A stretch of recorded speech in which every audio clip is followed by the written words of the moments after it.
ભારતીય જનતા પાર્ટીના પ્રદેશ પ્રમુખ જગદીશ વિશ્વકર્માએ જે રીતે સાંસદ જ્ઞાનીબેન ઠાકોરને લઈને વિવાદિત નિવેદન આપ્યું છે, તેના કારણે બનાસકાંઠા જિલ્લાનું રાજકારણ ગરમાયું છે ને આ વચ્ચે જ્ઞાનીબેન ઠાકોર બરોબરના વિફર્યા છે।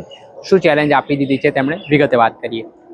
નમસ્કાર, જય માતાજી મિત્રો, હું છું આપનો મધુસૂદન બારોટ। મિત્રો, આપને જણાવવાનું કે આજે એક નવો સ્ટુડિયો ઓપનિંગ કર્યો છે, જેનું નામ છે ઓમ રેકોર્ડિંગ સ્ટુડિયો, જેના આપણા હોનર છે સમીરભાઈ શાહ।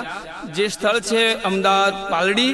તો મિત્રો, ગુજરાતથી બહાર અને ઓલ ઇન્ડિયાથી તમે ક્યાંય પણથી જો સારા ગીતો હોય, કોઈ પણ પ્રકારનું ગીત હોય, તમારે જો ગાવું હોય તો ઓમ રેકોર્ડિંગ સ્ટુડિયોનો જરૂરી મુલાકાત લેજો। અહીંયા બહુ સારું મ્યુઝિક અને બહુ સારા પ્રકારના ગીતો મળી રહેશે, જેમાં નામી અનામી તમામ પ્રકારના કલાકારો અહીંયા રેકોર્ડિંગ માટે આવે છે અને આવશે। તો જલ્દીથી જેટલું બને એટલું આ ઓમ રેકોર્ડિંગ સ્ટુડિયોનો કોન્ટેક્ટ કરો, પાલડી। દર્શક મિત્રો, સ્કાયનેટ મીડિયામાં આપનું સ્વાગત છે। વાત કરીએ તો થોડા દિવસ પહેલા બનાસકાંઠામાં ભાજપનો વિજય ઉત્સવ કાર્યક્રમ હતો અને આ દરમિયાન ભાજપના પ્રદેશ પ્રમુખ જગદીશ વિશ્વકર્મા દ્વારા સાંસદ જ્ઞાનીબેન ઠાકોરને લઈને એક નિવેદન આપવામાં આવ્યું અને આ નિવેદનના કારણે હવે જબરજસ્ત રાજકારણ ગરમાવાની શરૂઆત થઈ છે। આ મામલે જે ઘટનાક્રમ બન્યો છે તેને લઈને કોંગ્રેસના નેતાઓ ભાજપના પ્રદેશ પ્રમુખ ઉપર સતત પ્રહાર કરી રહ્યા છે। ત્યારે આ વચ્ચે સાંસદ જ્ઞાનીબેન ઠાકોરે જગદીશ વિશ્વકર્માને જડબાતોડ જવાબ આપ્યો છે, જેમાં તેમણે બનાસકાંઠાથી તેમની સામે ચૂંટણી લડવા માટેની ચેલેન્જ આપી દીધી છે અને કહ્યું છે કે બનાસકાંઠાની જનતાને જે તમને પ્રેમ આપ્યો છે, તો આ વખતે 2027માં આવી જાઓ, ચૂંટણી લડવા, જોઈ લઈએ કોને કેટલા પાણીમાં છે। પહેલા સાંભળો સાંસદ જ્ઞાનીબેન ઠાકોરની આક્રમક પ્રતિક્રિયાને।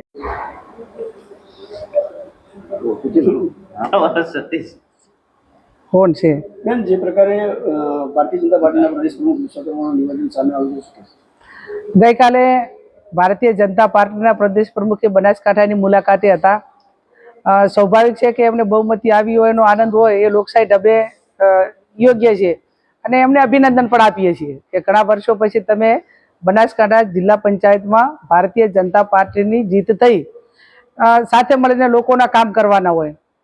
એમને રાજ્ય સરકાર એમની છે, કેન્દ્ર સરકાર એમની છે અને એના થકી બનાસકાંઠાની સમસ્યાઓ માટેની વાત કરી હોત તો લોકશાહી ઢબે અમે પણ એમનો આભાર માનોત ને અભિનંદન આપોત, પણ એના બદલે ક્યાંક ને ક્યાંક બેન દીકરીઓને અપમાનિત કરવા માટેની વાત એમને કરી।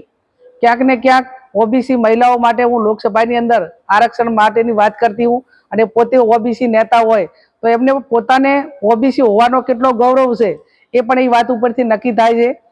દેશના વડાપ્રધાન પણ ઓબીસી છે, એમને પણ આવા લોકો જ્યારે હું એની માગણી કરતી હું અને એમના પાર્ટીના પ્રમુખ આ રીતે મહિલાઓ માટે એક અપમાનિત ભરી ભાષામાં વાત કરતા હોય તો ક્યાંક ને ક્યાંક એમના મોવડી મંડળે પણ આવા લોકોને આવડા મોટા પદ ઉપર રાખીને ક્યાંક ને ક્યાંક એ બનાસકાંઠા હોય કે ગુજરાતની તમામ મહિલાઓનું અપમાન કરવા માટેના આવા લોકોને મોકા ના આપવા જોઈએ।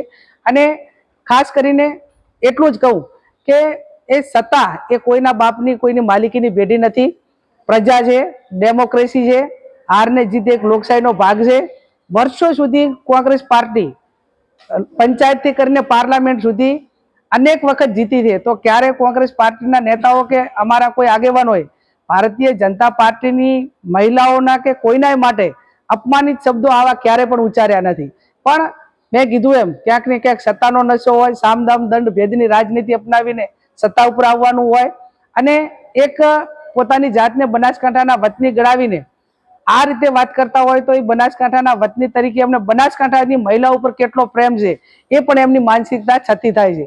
ત્યારે આવા લોકો એ જાહેર જીવનમાં એ ઊંચા સ્થાન ઉપર બેઠેલા હોય, એને ઘણા લોકોને પ્રેરણા આપવાની હોય, એ પ્રેરણા આપવાને બદલે એ એમની જે માનસિકતા છે, એમની જે એક આવા નિવેદનો છે એ આવનાર પેઢી માટે એક પ્રેરણારૂપ નહીં, પણ આવનાર પેઢી આવા લોકો ઉપરથી કઈ શીખ લે એ એમના નિવેદન ઉપરથી નક્કી થાય છે। હવે જે આખો બનાવ બન્યો છે તેમાં મહિલાઓ અને દીકરીઓનું અપમાન છે તે ભાજપના પ્રદેશ પ્રમુખે કર્યો હોય તેવી વાત જ્ઞાનીબેન ઠાકોરે કરી છે। તેના સંદર્ભમાં તેમણે માફી માંગવાની વાત પણ કરી છે અને કહ્યું છે કે આ પ્રકારની ટિપ્પણીઓથી બચવું જોઈએ। ભૂતકાળમાં કોંગ્રેસ પણ આ પ્રકારે ભવ્ય પ્રચંડ જીત મેળવી છે, પરંતુ આજ દિન સુધી કોઈ ભાજપના નેતા વિશે કે મહિલા નેતા વિશે ટિપ્પણી ના કરી હોય તેવો દાવો પણ જ્ઞાનીબેન ઠાકોરે કરતા રાજકારણ ગરમાયું છે। દર્શક મિત્રો, આવા જ વિડીયો જોવા માટે સ્કાયનેટ મીડિયા જોતા રહો.